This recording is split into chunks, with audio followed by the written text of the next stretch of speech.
Olá, estudante! Tudo bem com você? Eu sou o professor Vinícius, professor de Ciências e Biologia da Rede Estadual de Ensino. Estou hoje junto com nossa amiga Mariana, a nossa intérprete de Libras. Olá, Mariana!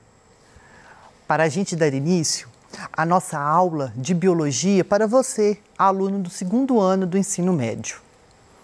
Nossa aula de hoje vai ser com o assunto hormônios vegetais.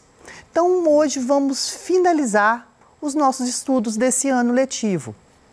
Nosso objetivo da aula de hoje vai ser caracterizar hormônio vegetal e compreender a ação dos principais grupos dos hormônios vegetais. Bom, o que vai acontecer?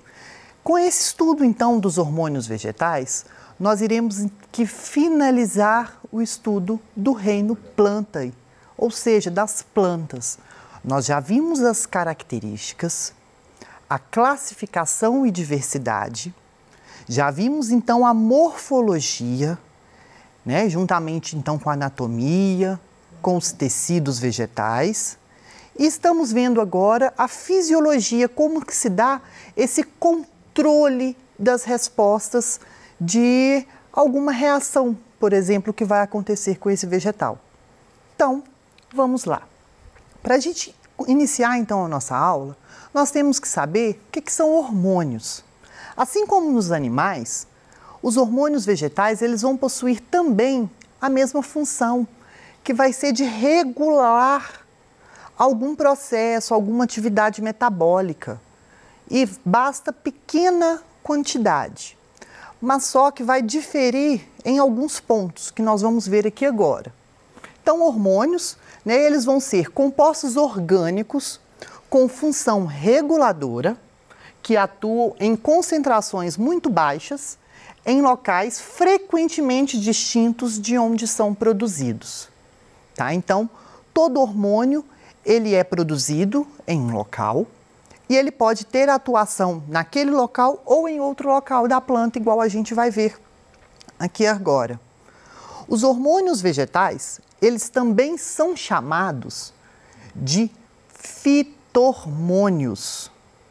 Fito vem de planta, né? E hormônio, então, hormônios vegetais é a mesma coisa que fitormônio, beleza? Então, vamos lá. Nós temos, então, alguns principais grupos de hormônios vegetais que nós vamos estudar aqui agora. Existem outras classes, tá? Outros grupos, mas para o ensino médio, então, nós vamos ver essas 5 classes, que são a auxina, que a principal função dela vai ser alongamento celular do caule e da raiz, citocinina, que vai estimular a divisão celular, giberelina, que vai ser responsável pela germinação das sementes e floração, ácido abscísico, que vai ser responsável pela inibir a germinação e fechamento dos estômatos, e o etileno, responsável pelo amadurecimento dos frutos. Claro, esses hormônios têm outras funções, mas as principais funções desses grupos de hormônios vão estar representados aqui nesse quadro. Então, Vinícius, nossa aula acabou? Feito isso, já passou ali os grupos dos hormônios, já passou aqui as principais funções. Então, agora vamos falar um pouquinho de cada um para a gente entender e compreender como que se dá, então, esse controle? Vamos lá. O nosso primeiro grupo vão ser as auxinas. Vamos lá, repetir comigo. Auxinas, tá? Também chamada de AIA, A-I-A. Por quê? Porque a principal substância química, então, que vai ser responsável por esse hormônio é o ácido indolilacético. Daí o nome AIA, tá? Então, toda vez que a gente estiver falando das auxinas, eu posso estar colocando AIA também. As auxinas, elas são produzidas nas gemas apicais, nas gemas laterais, tá? Em folhas jovens, frutos em desenvolvimento, tá? Então, tecidos jovens, meristemas jovens, então eles vão gostar, as auxinas vão ser produzidas lá. E o transporte da auxina, ela vai ser então através do floema. É muito importante a gente guardar isso.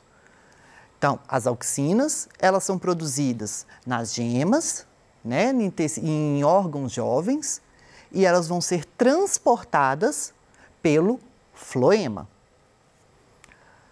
Bom, nós vimos então que a principal função então da auxina vai ser o quê? Responsável pelo alongamento celular, né, o crescimento então das células da raiz e do caule. Esse gráfico aqui, que vai ser o efeito, então, da aplicação das auxinas sobre o crescimento. Como que nós vamos fazer isso, então, analisar? É muito comum esse gráfico também, gente, quando a gente vai ver alguma questão do Enem, alguma questão de alguma prova, eles gostam muito de colocar esse gráfico. Então, nós temos aqui, ó, vamos lá, para a gente compreender aqui. Eu tenho crescimento e aqui eu tenho a concentração das auxinas. Se eu for parar para perceber, então, analisar, o efeito da auxina na raiz, a gente pode comparar assim, ó. À medida, então, que vai produzindo, ela chega até um ponto e ela vai abaixando. Esse ponto aqui que nós chamamos é o ponto ótimo, ou o pico máximo, então, que vai ser responsável por esse crescimento. Então, nós sabemos que, dependendo da quantidade de auxina, chega até um certo ponto que ela vai ser responsável, então, pelo crescimento da raiz, só que quanto mais eu produzo, mais essa raiz vai crescer? Não. Ela chega a um ponto que ela começa, atinge o seu ponto ótimo e depois ela para, tá? E aí, se a gente for analisar aqui, por exemplo, então vamos colocar aqui, ó, raiz. Se a gente for analisar aqui, vamos colocar aqui, ó. Se a gente for analisar, o que que vai acontecer? Vamos analisar então sobre o caule, por exemplo. Olha como que vai acontecer. O efeito do crescimento no caule, ele vai ser o que? Maior. Então, ou seja, o que que isso quer dizer e o que que isso nos mostra, esse gráfico? Que o efeito, então, da auxina, ele vai ter maior estímulo. Então, aqui, maior estímulo no caule. Quanto maior a concentração de auxina que eu vou ter, tá? Maior, então, vai ser o quê? Vai interferir no crescimento do meu caule e não diretamente no crescimento da raiz. É importante, então, a gente guardar isso, tá? Então, vamos lá, então, para a nossa aula. Vamos lá.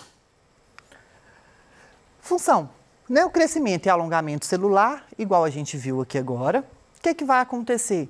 Quando eu tenho, então, essa questão do alongamento celular, está relacionada com o vacúolo, tá? Esse vacúolo, então, ele vai aumentar de tamanho no sentido, então, que ele vai aumentar a sua capacidade, então, de armazenamento de água.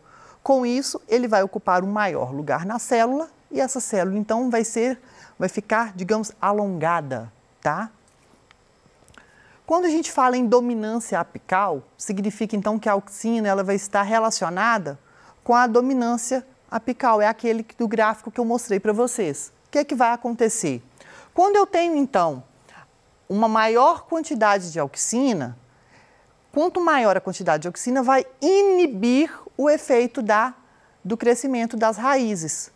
Então, esse daqui foi um experimento que a gente teve, tá? Onde eu observo, então, a gema apical e as gemas auxiliares, onde nós sabemos que elas são produtoras das auxinas, tá? Então, a gente vai o quê? Decapitar essa gema axial. Nós sabemos que as gemas axiais são responsáveis pela produção. Feito isso, então, a gente pode o quê? Colocou, então, um bloco, né, de agar contendo a auxina. Com isso, a gente começa a ver que o quê? que as gemas axilares elas vão ser inibidas. É aquilo que eu falei com vocês. A dominância apical, ela é responsável, então, é a auxina que é responsável por isso.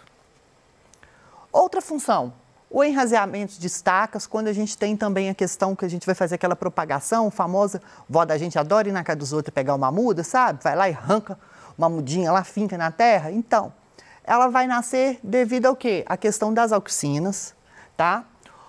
Quando a gente fala também em frutos partenorcárpicos, o que é isso? São frutos sem sementes, onde ele vai ser originário de um ovário não fecundado, como exemplo da banana, por exemplo. Quando eu vou aplicar, então, as auxinas nessa parede do ovário, ele vai o quê? Provocar esse amadurecimento desse fruto. Vale lembrar também que a giberelina, ela vai possuir essa função que a gente vai ver isso mais para frente, tá? A auxina também ela é responsável pela abscisão das folhas, frutos e flores, ou seja, quando eu falo em abscisão, eu estou falando em cair. Sabe aquelas plantas, então, onde as folhas vão cair? Então, isso vai ser responsável quem? A auxina também é responsável por essa abscisão, tá? Outra questão também é a questão da resposta trópica, ou seja, desse movimento que esse vegetal vai fazer, tá? Quando eu falo no fototropismo e gravitropismo, o que é isso, Vinícius? Fototropismo está relacionado com a luz. Quando eu tenho aqui, então, por exemplo, um feixe luminoso que vai incidir lateralmente aqui nessa região, o que vai acontecer? A concentração de auxina que estava aqui, ela vai migrar para o outro lado. A auxina, ela esconde da luz. Por isso, então, vai acontecer uma curvatura desse caule. Por isso, a gente pode falar que o quê? Que a auxina, ela vai ser responsável pelo fototropismo, onde, se a curvatura, então, do caule vai ser para esse lado, a raiz ela vai se curvar para o outro lado. E quando a gente fala no gravitropismo ou geotropismo, tá? É a mesma coisa, significa pela influência da gravidade, por exemplo, eu tenho aqui, então, uma planta nessa posição. Se ela vai crescer assim diretamente, não. O que acontece? Ao gravitropismo. Olha, o caule, então, ele vai ter esse geotropismo negativo, ou seja, ele vai crescer em direção contrária da raiz, pela posição. Então, tudo isso, a auxina vai ser responsável pelo fototropismo e pelo gravitropismo. Bom, vamos falar do nosso segundo grupo dos vegetais, que são as citocininas,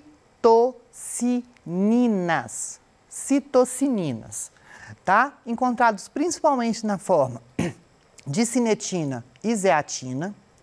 A produção dela vai ser nas extremidades das raízes, nos embriões, em frutos. O seu transporte já é diferente. As auxinas, por exemplo, elas são transportadas pelo floema. Já as citocininas vão ser pelo xilema, tá? E quais vão ser as funções? Vão auxiliar, então, na divisão celular. Lembra, olha, citocinina, lembra de citocinese. Lembram lá na divisão celular que a citocinese vai ser o rompimento? Quando tem duas células, então, que elas vão se romper? Então, citocinina, lembra sempre. Então, relacionada à divisão celular, ela vai retardar o envelhecimento dessa planta. Por quê? Quando uma pessoa, né, um ser vivo, ele vai começando a envelhecer, ele vai tendo seu metabolismo diminuído. As citocininas, o que é que elas vão fazer? Elas vão aumentar a síntese de proteínas e de RNA, elas vão ter uma maior mobilização de nutrientes, então, que estava debilitada, vai ocorrer a formação de novos cloroplastos, com isso, então, a planta vai conseguir fazer fotossíntese. Então, é isso que eu falo em questão de retardar o envelhecimento. Não significa que ela vai ficar jovem para frente, mas ela vai envelhecer de uma maneira mais lenta, tá? Na questão da diferenciação celular, as citocininas também vão ser responsáveis, tá? E quando elas vão interagir com as auxinas, elas vão quebrar a dormência apical, tá? E vai ocorrer, então, o desenvolvimento de gemas laterais, igual a gente pode ver aqui perfeitamente nesse esquema. Que foi feito aquele mesmo esquema que eu expliquei. O que acontece? Quando então eu retiro então aquela gema apical e coloco, por exemplo, a auxina e a citocinina, eu vejo que essa citocinina ela vai inibir o efeito da auxina e vai fazer com que o quê? Ocorra o desenvolvimento de gemas laterais, igual a gente pode perceber aqui ó, em C e em D. O nosso terceiro grupo que nós temos vão ser as giberelinas. Giberelinas, tá? Elas vão ser produzidas nas gemas apicais também, em sementes, em frutos. O seu transporte vai se dar tanto pelo xilema quanto pelo floema, tá? E ela vai ser responsável pela germinação das sementes. Lembram? Giberelina, germinar, tá? Pelo crescimento, então, desse embrião. Quando, então, ocorre aquela aplicação das plantas anãs, né, e elas vão crescer para uma altura normal, o que acontece? Se eu aplicar, então, giberelina nessas plantas anãs, eu percebo, então, um crescimento dessas plantas regulando a altura. O que acontece vai ser o seu alongamento celular e também a questão dos frutos partenorcárpicos, né, o caso da banana. Ela vai também auxiliar nessa questão, principalmente aqui no caso de outras frutas, como é o caso da tangerina também. O nosso quarto grupo de hormônio é o ácido abscísico, também chamado de ABA, tá? Não é ABA da banda não, tá? É ABA. Por quê? Ácido abscísico. A produção, ele é produzido principalmente nas folhas maduras, tá? Principalmente em respostas a estresse hídrico, ou seja, na falta de água. Tá? Em resposta a essa falta de água, as folhas irão produzir ácido abscísico. Porque elas vão fechar os estômatos que a gente vai ver. E, consequentemente, ela vai o quê? Evitar a perda de água. Produzidas também em sementes. O seu transporte é feito pelo xilema e pelo floema também, tá? Igual eu falei, ela vai inibir o crescimento, tá? Ela vai ter essa função de inibição do crescimento. Ela vai fechar esses estômatos porque ela vai retirar, o ácido abscísico vai retirar potássio das células guardas dos estômatos. Então, eles vão fazer esse movimento de fechar e, por isso, vai evitar a perda de água. Está relacionada com a dormência de sementes também, tá? E a dormência das gemas, tá? Então, o ácido abscísico ele vai ter esse efeito, então, reguladora. E, por último, nosso hormônio, nós temos o etileno, também chamado de eteno. É o único hormônio gasoso que nós vamos ter, tá? Ele é produzido por quase todas as partes da planta e o seu transporte ele é feito através de difusão, por ser um gás. Qual que vai ser a função do etileno? Amadurecimento dos frutos.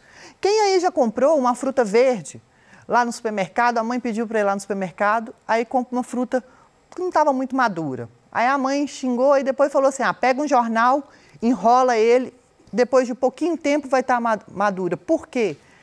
Quando então eu tenho essa ausência de luz e esse abafamento, esse fruto vai produzir etileno. Esse etileno, então, ele vai ser responsável por esse amadurecimento, tá? Tem relação também com o florescimento e a frutificação, tá? Aqui nós temos aqui a questão aqui do estiolamento, tá? Do etileno, que ele vai ter essa resposta aqui, que vai ser esse alongamento, esse alargamento que nós temos. E ele, juntamente com as auxinas, tá? Eles vão ser responsáveis pela abscisão foliar dos frutos. Por quê? Quando o fruto vai estar maduro, qual que vai ser que acontece? Ele cai do pé, não é? Então, quando eu tenho uma quantidade, então, de etileno, a auxina também vai o quê? Vai agir nessa região aqui, que ela vai fazer a abscisão para que essa folha, ou esse fruto, essa semente, caia. Bom, chegamos ao fim da nossa aula. Infelizmente, nós não vamos ter tempo de corrigir essa questão do Enem, mas deixo ela aqui para vocês com o comentário dela. Espero vocês, então, até o nosso próximo ano e vejo vocês depois. Até mais!